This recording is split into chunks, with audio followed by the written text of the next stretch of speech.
El eco en el cristal, una parábola para el rey corporativo. Basado en la parábola de Natán, encontrada en 2 Samuel 12, 1, 14. Julián Valerius no reinaba sobre colinas de olivos y piedra, sino sobre un imperio de fibra óptica y silicio. Su trono era un sillón ergonómico en el piso 80 de la Torre Nexus, un monolito de cristal que apuñalaba las nubes de la metrópolis. Era el fundador y CEO de Nexus, la corporación que había tejido la red sobre la cual el mundo moderno comunicaba, compraba y soñaba. Se le consideraba un visionario, un benefactor del progreso. En la cúspide de su poder, tras la aclamada adquisición de una docena de startups en un solo trimestre, concedió una entrevista a Elara Vance. Ella no era una profetisa con manto de piel de camello, sino algo quizás más temido en el siglo XXI. Una periodista de investigación cuya pluma era conocida por su incómoda precisión y su profundidad filosófica. Su especialidad eran los retratos del poder. Elara se sentó frente a Julián, separada de él por un escritorio de roble negro tan vasto y pulido que parecía un lago congelado. El silencio entre ellos no era vacío, sino denso, cargado con el peso de miles de millones de dólares y el destino de mercados enteros. Julián, comenzó Elara, su voz tranquila cortando el aire acondicionado. Antes de hablar de Nexus, quisiera plantearte un caso hipotético, un dilema ético que me ha estado rondando. Me interesa tu perspectiva como arquitecto de nuestro tiempo.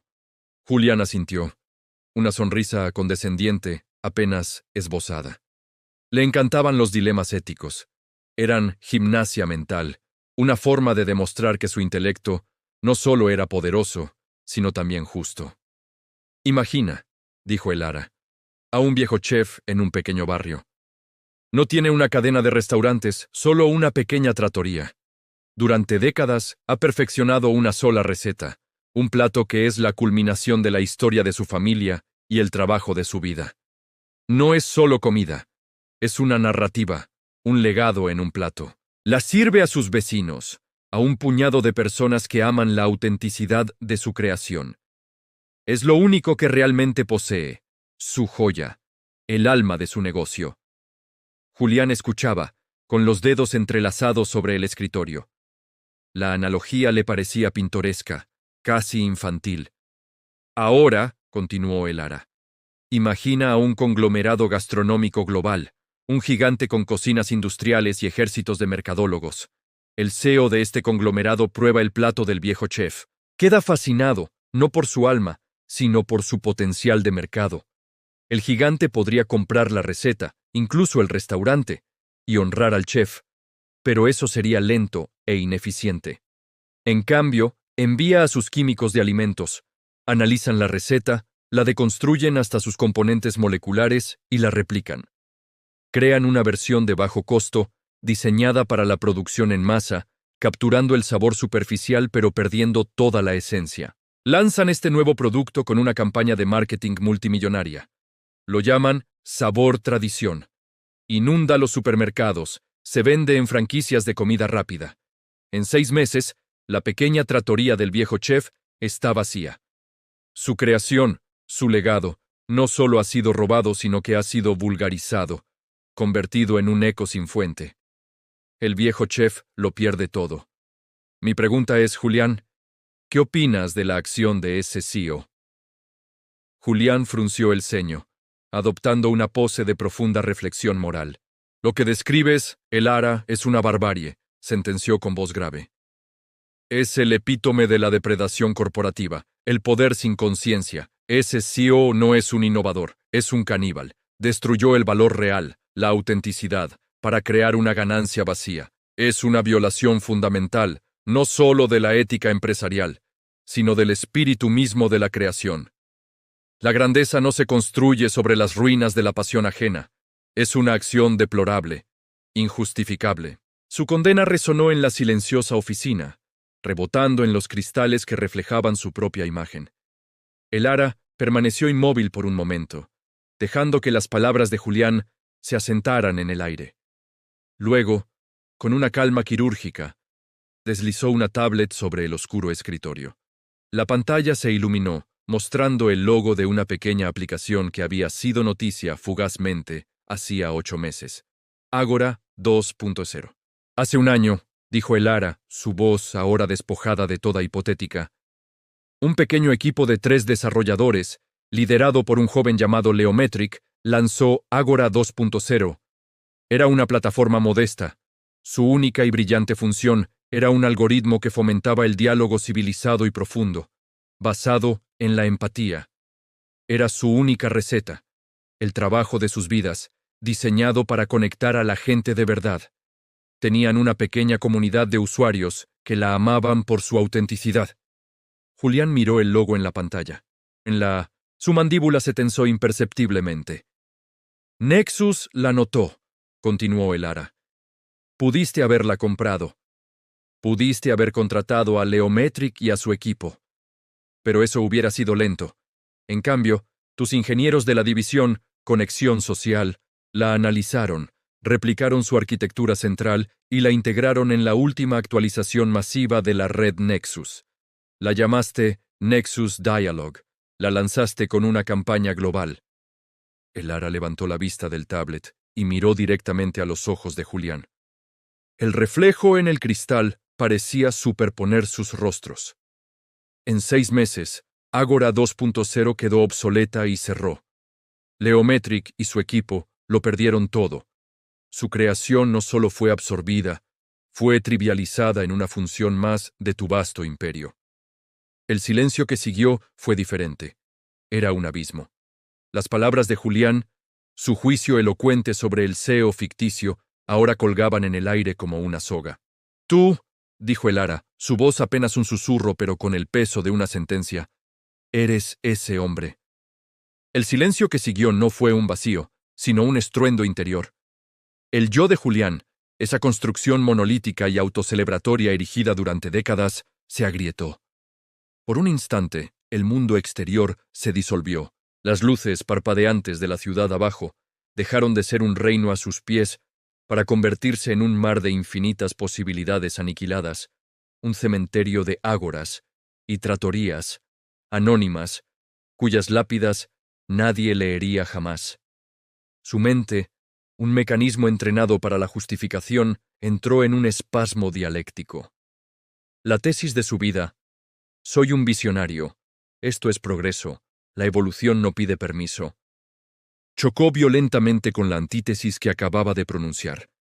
Es una barbarie, es canibalismo. ¿Cómo podían ambas verdades habitar en el mismo ser? La realidad misma se volvió maleable, sospechosa.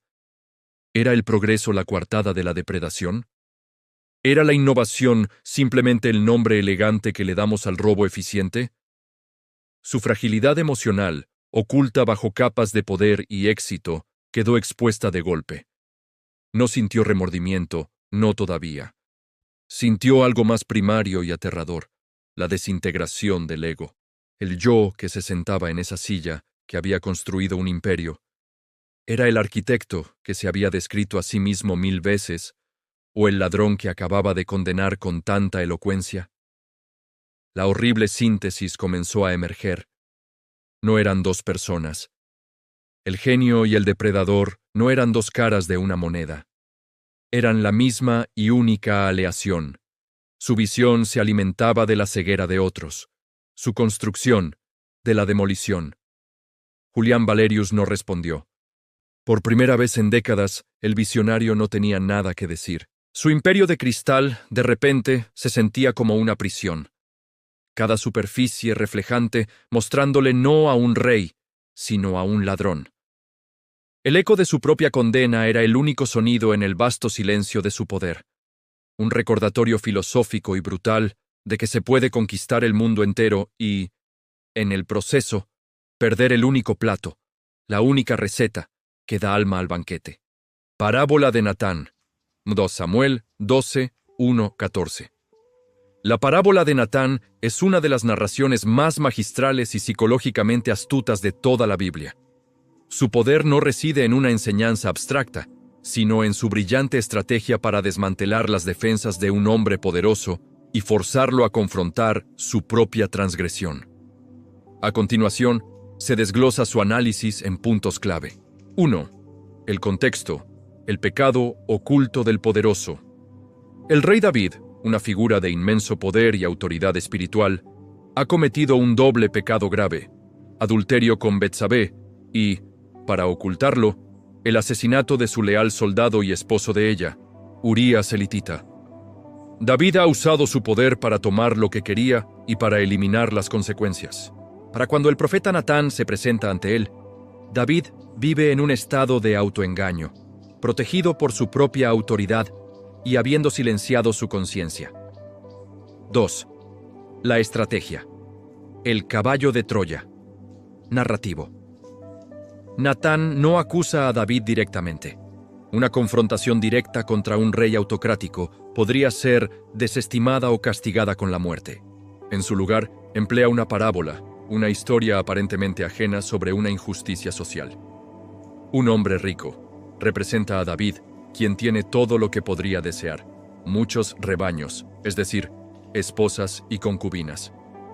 Un hombre pobre representa a Urías, un hombre de menos estatus. La única corderita representa a Betsabé. Es crucial que sea una sola, que había criado y que había crecido con él y con sus hijos juntamente, comiendo de su bocado y bebiendo de su vaso. Esto no describe a una posesión, sino a un ser amado, una parte íntima de la familia. Subraya la profundidad de la pérdida y la naturaleza personal y cruel del crimen. Esta estrategia es genial porque invita a David a bajar sus defensas. Natán no se presenta como un acusador, sino como un narrador que busca justicia del rey, apelando al rol de David como máximo juez de Israel. 3. El clímax. La trampa de la propia justicia. La injusticia descrita en la parábola enfurece a David. Su propio sentido de la justicia, aunque dormido en lo que respecta a su propio pecado, se activa plenamente. Declara con furia que el hombre rico merece la muerte y debe restituir 4 veces el valor de la cordera. En este momento, David ha dictado sentencia sin saber que él mismo es el acusado. Es entonces cuando Natán acciona la trampa con una de las frases más impactantes de la literatura. Tú eres ese hombre. La fuerza de la revelación es devastadora porque utiliza la propia ira justa de David y la redirige hacia sí mismo como un espejo.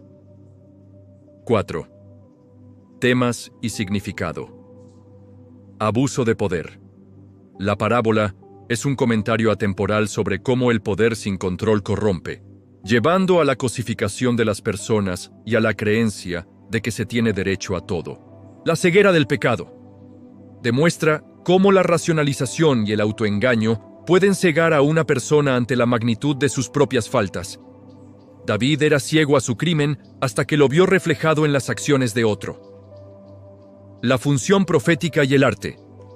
Natán actúa como la conciencia externa que el poder intenta silenciar. Su historia cumple una función que el arte y la narrativa crítica siguen cumpliendo hoy: hablarle al poder de una manera que pueda ser escuchada, eludiendo las defensas para plantar una verdad incómoda.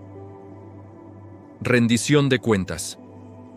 El mensaje es claro. Nadie, ni siquiera el rey elegido por Dios, está por encima de la ley moral. La justicia es universal. El camino a la redención.